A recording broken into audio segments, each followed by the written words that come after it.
Hello, and welcome to The Value in Giving. I'm your host and president of Vanguard Charitable, Jane Greenfield. And today I have Rebecca Moffett joining me. Rebecca is Vanguard Charitable's Chief Strategic Planning Officer. And she's joining me to close out and recap our first season, which focused primarily on COVID-19 relief.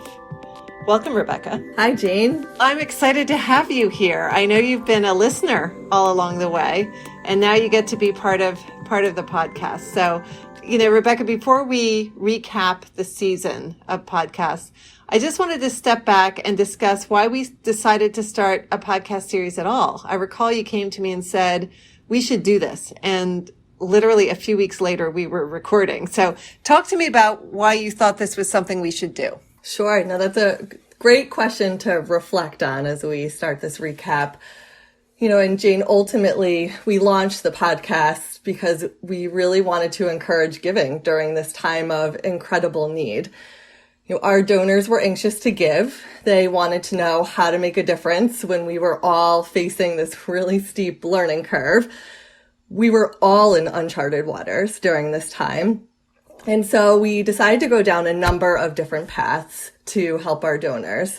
We started by actually creating a digital resource center for donors that included a list of charities provided by Charity Navigator. It promoted local giving through community foundations. And we also sent a survey to learn more from our donors on how we could help them through additional resources. And then we really started this podcast because we knew how important it was to personify the need, and how better to do that than to feature the organizations who are doing this amazing work. The good news is that due to our scale and grant making, we have some pretty incredible friends, and therefore we were able to interview the Silicon Valley Community Foundation, UNICEF USA, the Bill and Melinda Gates Foundation, the CDC Foundation, Feeding America, and lastly, the Center for High Impact Philanthropy. A pretty incredible group of organizations.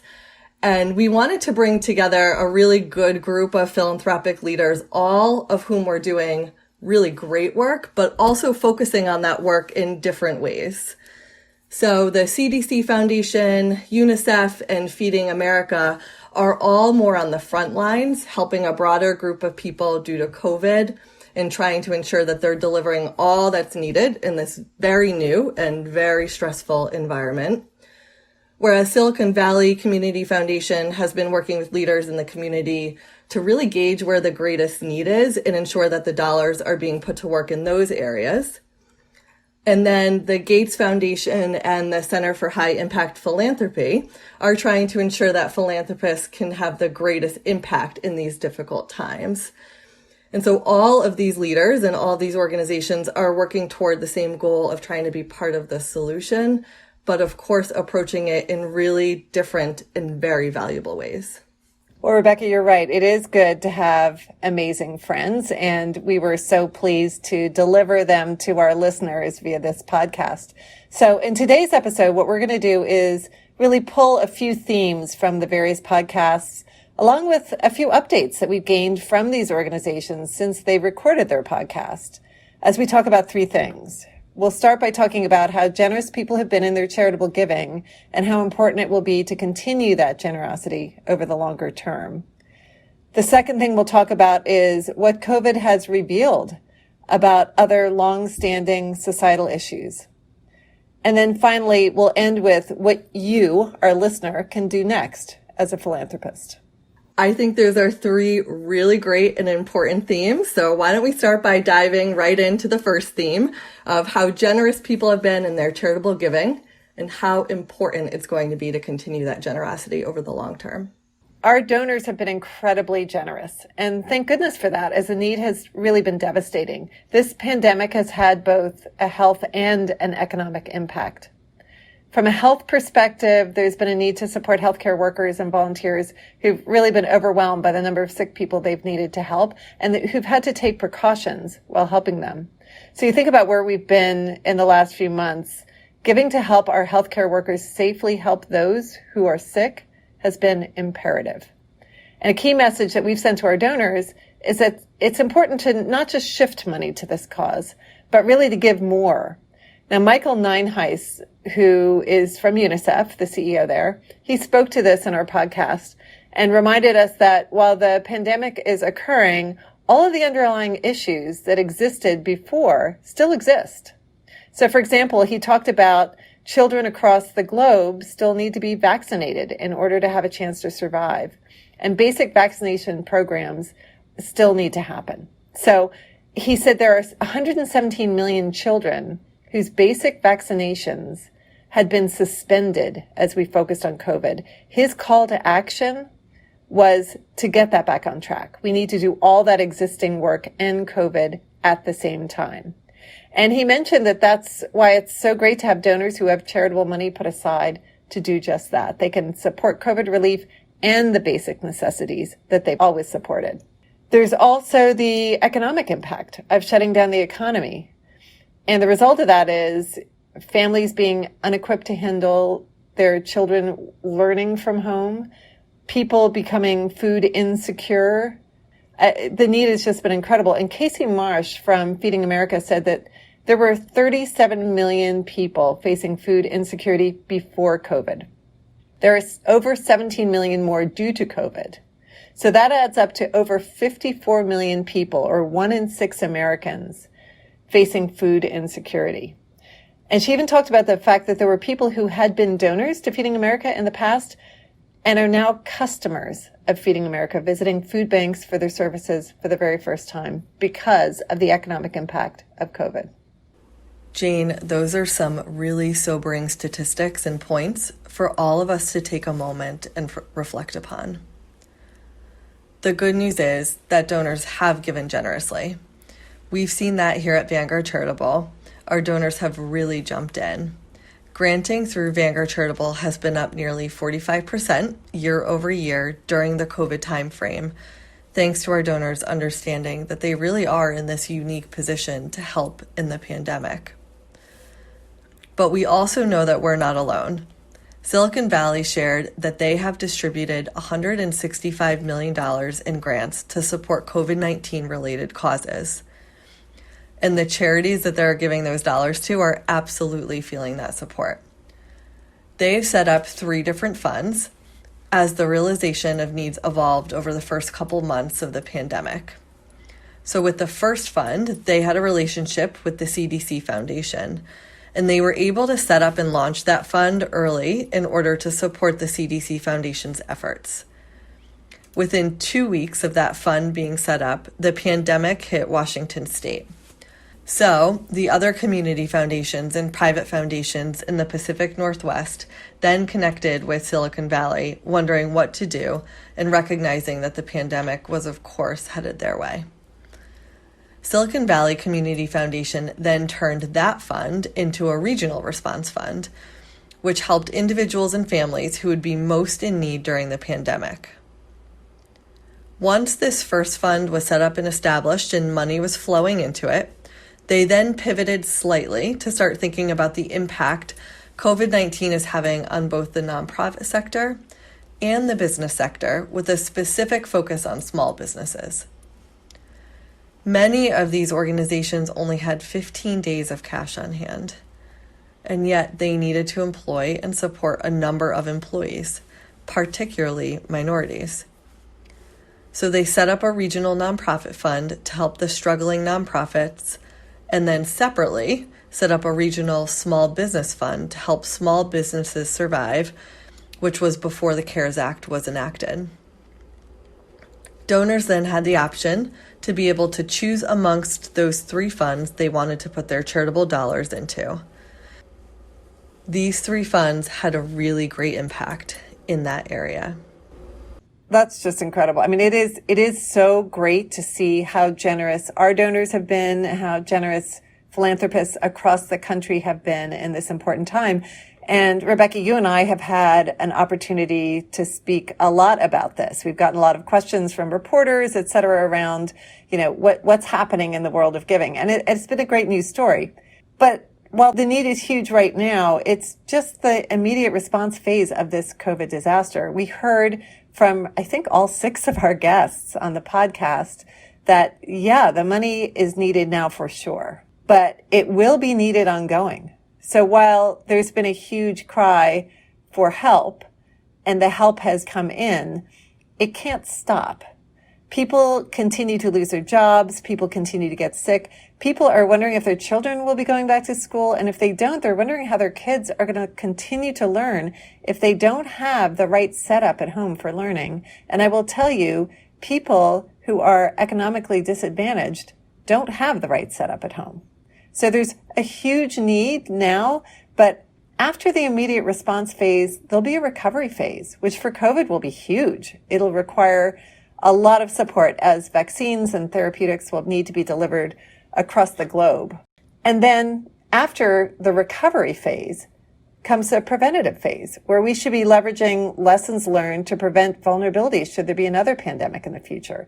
There's been huge lessons learned through this, and we'd be remiss if we didn't leverage them. In fact, Kat Rosquetta at CHIP said, right now, absolutely, if you have the funds and you can save lives, save those lives now.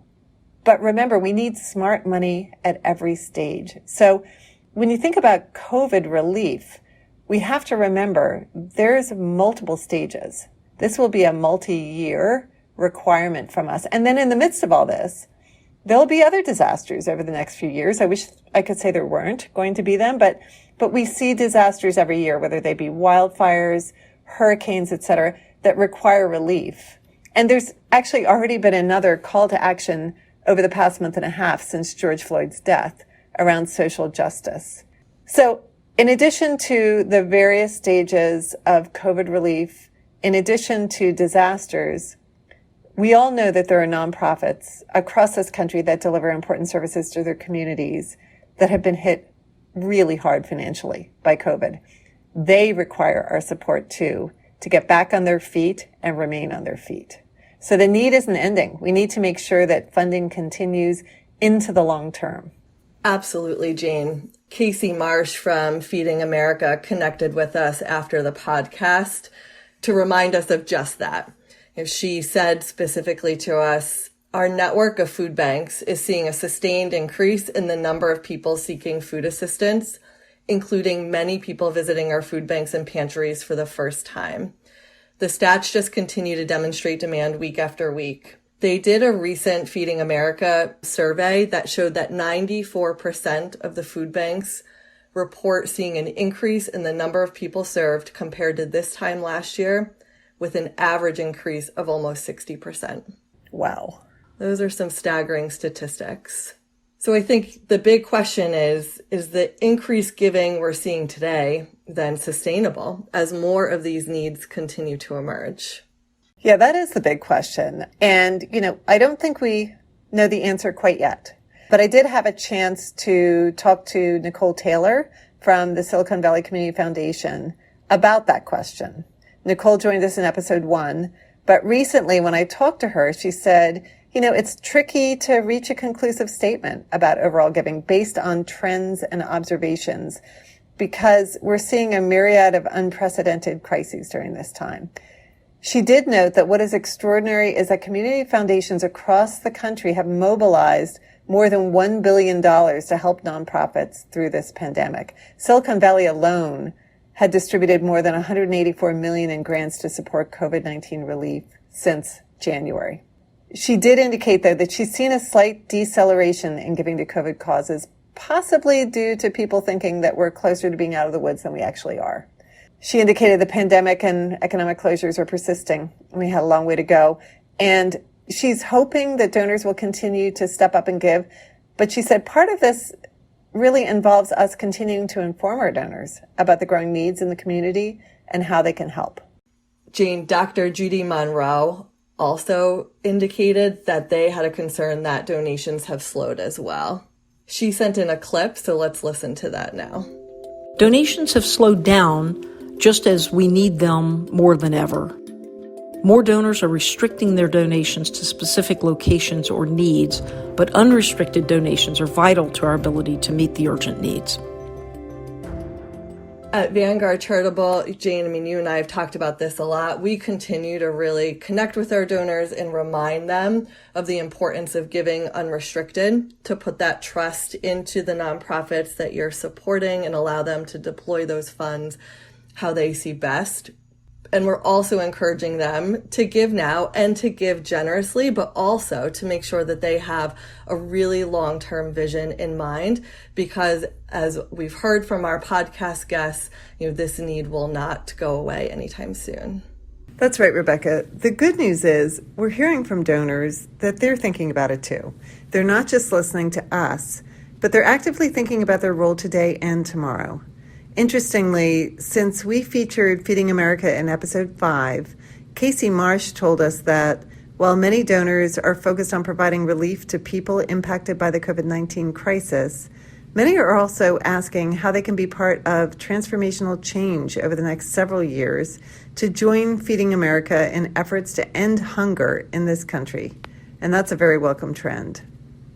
Dr. Judy Monroe from the CDC Foundation, who we just heard from, sent us an update since episode 4. And since we have her on tape, let's listen to what she said.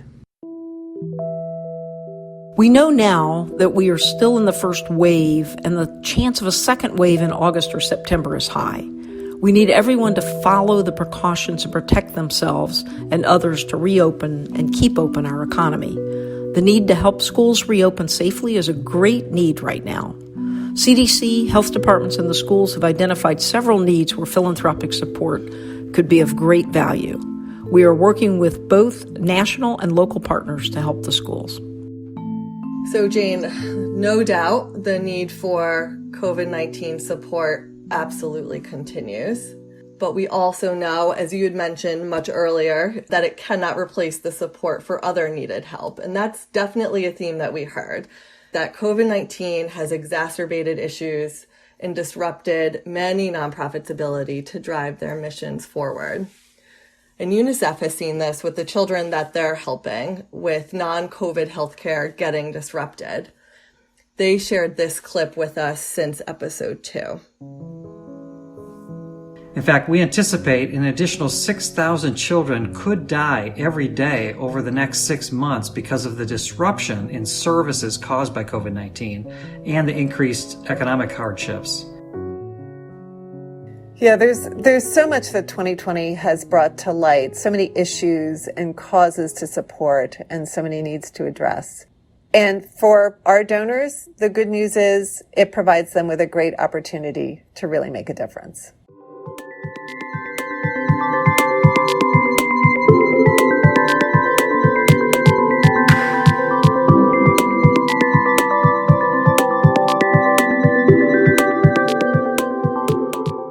Now let's move into our second theme, where we have seen COVID has also put a spotlight on the long-standing systemic issues on a more global scale. So in the midst of the first wave, the stark realities of the prevalence of racial injustice also sprang to the forefront of our minds. Yeah, that's right. Nicole Taylor from Silicon Valley spoke about this in our podcast. She indicated, we've been focused on reducing systemic disparities. This pandemic has revealed the ugly truth about inequality and inequity in our country. And she indicated, we're taking this head on. She said that she's seeing racial inequities of who is dying through this as well. And I think we've heard that from multiple sources, bringing to light the structural inequities that we've had for many, many years. Casey Marsh said, we've had a lot of discussions around lessons learned from COVID. To achieve a vision of a hunger-free America, we have to address the root causes of hunger and look at structural racial inequities. COVID put a spotlight on that. And since our episode 5 with Feeding America, Casey told us that double the number of Black households face hunger as compared to white households. And the economic effects of COVID-19 are set to make that even worse. Unbelievable. UNICEF also shared a clip with us around the work that they're doing that has always had a focus on social justice. UNICEF's work is rooted in the rights of the child, so UNICEF has always been a champion for equity and justice. UNICEF USA encourages our supporters to take action and to make their voices heard, and especially the voices of youth heard. We know societies can change. We've been seeing refugee and host communities integrate over time. We implement programs dedicated to ending xenophobia, and we strive to have every child, no matter their race, gender, identity, sexual orientation, nationality, to have all the opportunities to thrive. And Chip will be analyzing the top 100 submission to the Macarthur Foundation's 100 and Change competition for their potential to address structural inequities. So it's great to see what our partners around philanthropy are doing as organizations, but I do want to highlight one individual here. So since our podcast, I circle back to Nicole Taylor, who is not only a strong and thoughtful leader of an important community foundation in California, but is also a Black leader in philanthropy. I asked her whether she was doing anything personally as a Black woman to contribute to positive change in the area of social justice. And I was not at all surprised that the answer was yes. In fact, Nicole is contributing in a variety of different ways. For example, she launched a President's Community Advisory Council where she engages community leaders of color to ensure that they're continuing to implement policies, practices, and strategies through a lens of race and equity. She also wrote a guest column published in the Silicon Valley Business Journal calling for the business community to take action against racial injustices. She moderated a webinar with leaders from KQED and NPR, where they discussed how public media is working on addressing misinformation on COVID-19 and how they're covering social justice issues in this historic moment in our country. They talked about how they're committing to diversifying not only their newsrooms, but also their reporting. And she didn't stop there. She hosted a panel discussion with two leaders, both Stanford professors, in the racial justice field, where they discussed racism and criminal justice. These conversations provided a space for her donors and community partners to reflect on how everyone can work together to rebuild equitable systems that will serve all members of our communities. And then finally, in addition to all that work, Nicole, like many Black leaders at this time in our country, has made herself available to white colleagues who are leaders of companies and organizations and are reaching out to her for advice and counsel on what they should attempt to do, on getting feedback on what they're attempting to implement, and how they as individuals can step up. So I did want to really highlight Nicole because in addition to leading an organization that's making a big change with COVID and with racial justice issues, she personally has stepped in. Nicole is an inspirational leader, that is for sure. Definitely somebody that I look up to as a leader in the sector. And to see all that she's doing to lead Silicon Valley Community Foundation, then plus everything else, is pretty phenomenal work. As an organization, Silicon Valley has also compiled and launched a racial equity and social justice webpage on their site, which includes anti-racism and racial disparity resources for the community, and has a list of person of color or POC-led organizations working to address racial justice. They shared with us that their donors have been very receptive to this page and are keen on learning more on how they can support organizations that are working on social justice issues. But Dr. Judy Monroe at the CDC Foundation also reflected about the healthcare injustices. And let's listen to what she said about that. The first wave of the pandemic is still crossing the U.S., and since we last spoke, we have seen a surge of cases in southern and western states. We have also seen increased evidence of the stark racial disparities that have appeared with COVID-19. The CDC Foundation has done work on health equity in the past, and we are doing so again as part of the COVID-19 response. We recently announced a partnership with the Satcher Health Leadership Institute at Morehouse School of Medicine to help address the disproportionate impact of COVID-19 on minority groups. Our response efforts have intensified around vulnerable populations as local health departments are requesting more help with clusters of COVID-19 in vulnerable communities. And then Gates shared with us that they funded the Momentum Fund, which is a really interesting fund. It will provide grants focused on the health and economic impacts of the COVID-19 pandemic, which have been particularly devastating for Black, Indigenous, and people of color. The Momentum Fund's advisory board recognizes that these disproportionate impacts did not begin with the coronavirus and are another manifestation of the deadly outcomes of systemic racism deeply rooted in our nation's history. Change in these outcomes demands that philanthropy explicitly and unapologetically center racial equity and justice in its grant-making practices and goals. So, Rebecca, you and I have covered quite a bit so far. We've talked about how generous donors have been and how important that generosity is to continue forward. We've talked about the long-standing societal issues around social justice and how COVID has really put another spotlight on the need for change.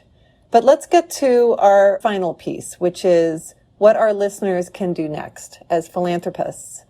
We've been hearing a lot from our donors about how they're thrilled to have this chance to jump in and help today, but they really want to understand how to make the biggest impact going forward. So I thought instead of you and I telling our donors what we think they should do, we might really leverage the lessons that we've learned from our podcast guests. And I'll start with Victoria Brana from Gates. You know, she indicated this is going to be a marathon, not a sprint. She heard a donor say early on in the crisis that this is the rainy day that we've all been saving for, so give more than you normally would.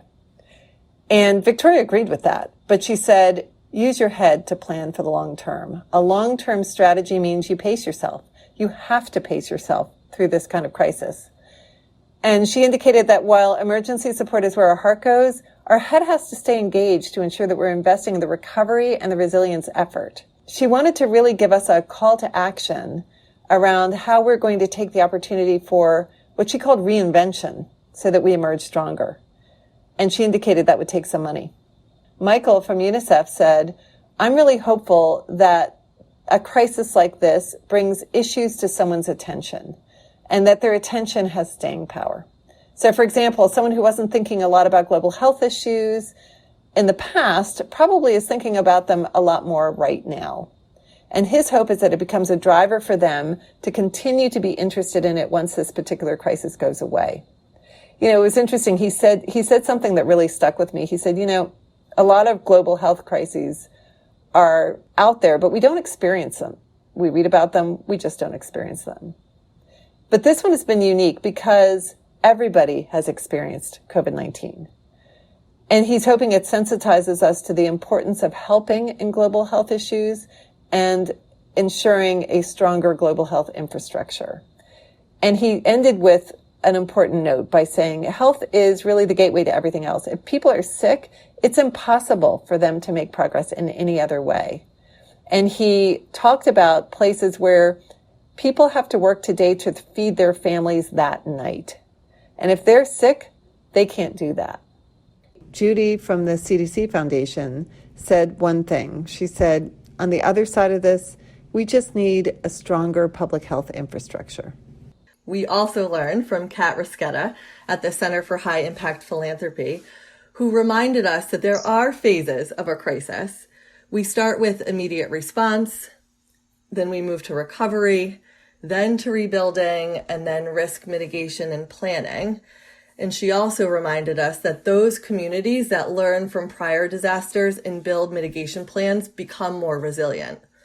So with those kind of two pieces of information in mind, Kat's guidance was think about your portfolio and then think about a percentage that you would, of course, focus on the immediate needs versus some that you might want to set aside for future needs, because there's still so much learning to be done. You may want to see what we have not yet learned that might lead to amazing social impact. And we will need, Jane, as you said from Kat's words of wisdom earlier, we need smart money at every stage. I do think it's also important to note that in addition to releasing version 1 of their philanthropic response data dashboard and continuing to update their COVID-19 guidance, which you can find on their website, CHIP's flagship funder education program on practicing high impact philanthropy is going virtual now in September. But this means a couple of things. It means that they can now open up enrollment to additional candidates. They can add new modules, and faculty focus on COVID-19 response, crisis grant making, and addressing structural inequities. So if you're interested, application information is available on the Center for High Impact Philanthropy website. Casey from Feeding America also shared with us that during immediate need, during that stage, is often the way that their donors first come to us, which is so incredibly needed. And then there is looking at how you can be a donor over the long term, over the long haul, and getting to the heart of some of these systemic changes that we really need to tackle. She shared, we know that our donors are long-term in their approach, and 2020 is the type of year that causes people to think about how to divvy up philanthropic dollars to meet today's needs in a way that allows them to still support causes for years to come. I am in full agreement with Casey that there's a lot from 2020 that we can learn. That is for sure. Agreed. And we've seen our donors give tremendous support to organizations like Feeding America, UNICEF, Silicon Valley, CDC Foundation. And our hope is that if they're first-time donors, it's a great introduction and that they continue that support. So we talked about a number of different things. Hopefully for our listeners, there's a nugget or two in there that gives you insight into what you want to do philanthropically moving forward. But we'll end with a note of thanks to our donors and to all of those who've been so generous throughout this time and who plan to continue their generosity moving forward. I will tell you that Rebecca and I and all of our gang here at Vanguard Charitable have been truly inspired by what our donors are doing.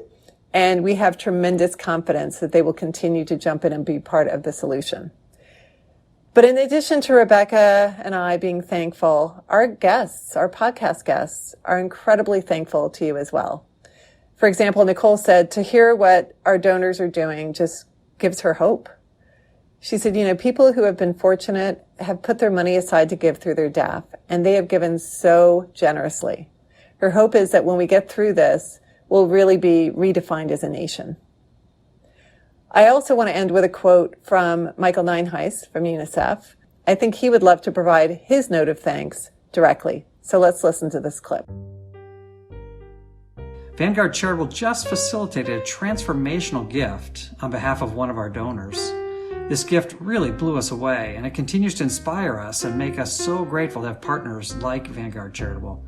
But it'd be a huge missed opportunity to not take a moment to recognize you, Jane, your colleague Taylor, and your team, and to thank you for fostering philanthropy and for your roles in fighting COVID and creating systemic change.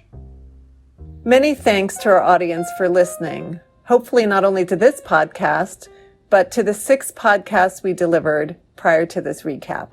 If you haven't had a chance to listen, we believe that they're well worth your time. So please go back and listen to one, if not all. Thanks so much for joining us. I hope you found this conversation and our other podcasts to be insightful, helpful as you think about your giving today and over the long term. And I hope you all find the value in giving.